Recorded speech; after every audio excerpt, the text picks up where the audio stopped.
The Raiders were pretty disappointing during NFL Week 2. They had a 20-0 lead in the second half, and they lost. They only scored 3 points in the second half. The Raiders are 0-2.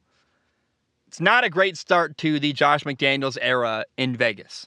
They lost Week 1 to LA. Derek Carr had 3 interceptions. Now, I have some patience here for Derek Carr. The Raiders played 4 preseason games, one more than everyone else. They played in the Hall of Fame game as well. Derek Carr didn't play in any of those preseason games. I think it's fair that when you're in a new offense, you haven't got any live reps yet. Hey, you have some time to grow. I'm okay with some growing pains. But still, with an 0-2 start, starting the way they have, Derek Carr, 3 interceptions Week 1, a 20-0 lead in the second half, Week 2, you lost. I think the Raiders have had a very, very disappointing start to the year, and it's frustrating.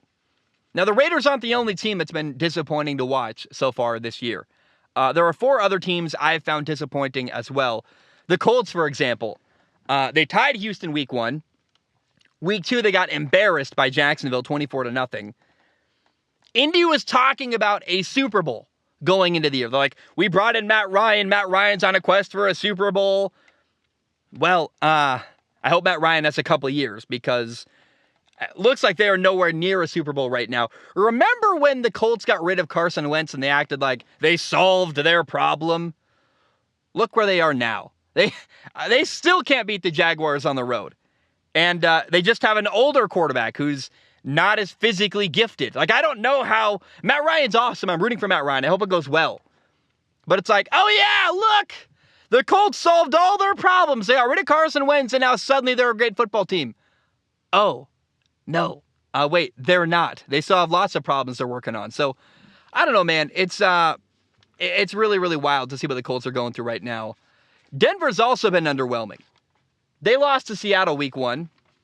They then struggled Week 2 against Houston. Russell Wilson didn't play at all in the preseason either.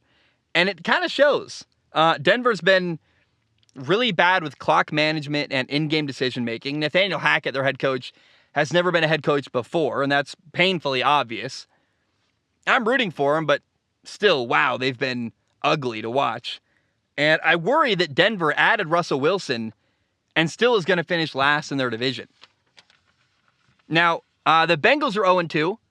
It's been an ugly start. They lost Week 1 to Pittsburgh. Joe Burrow had 5 turnovers. Week 2, I thought for sure they would win because they were playing Dallas, who didn't have Dak Prescott, playing a backup quarterback, Cooper Rush. They lost again Week 2. And so Cincinnati been highly, highly disappointing this year. In 2 games, Joe Burrow has been sacked 13 times. Their offensive line is a absolute disaster. Joey B's getting hit a ton. And it's ugly. The Bengals have been very, very disappointing. So far, the Raiders, the Colts, Denver, and Cincinnati. Let's add Carolina to the list. They are 0-2. And it's not really a shock that Carolina's not doing very well, but it is disappointing. They added Baker Mayfield. I was hoping that adding him at quarterback would finally, with him healthy, by the way, be the boost they needed to win close games. And, Week 1, they kicked a go-ahead field goal with a minute left and still lost to Cleveland. Week 2, Carolina lost to the Giants. They got the ball with, 3 minutes left, down 3 points, and couldn't score. Carolina's had opportunities to win, but they couldn't. And I wonder if Matt Rule, their head coach, is going to survive the rest of the year, because it's just really not been good for Carolina. They've had years and years of struggling, and they're playing in close games. They're still not winning. It's not happening. And, those are 5 really disappointing teams to start their first 2 weeks of the year. The Colts, the Bengals, Carolina, Denver, and Indy.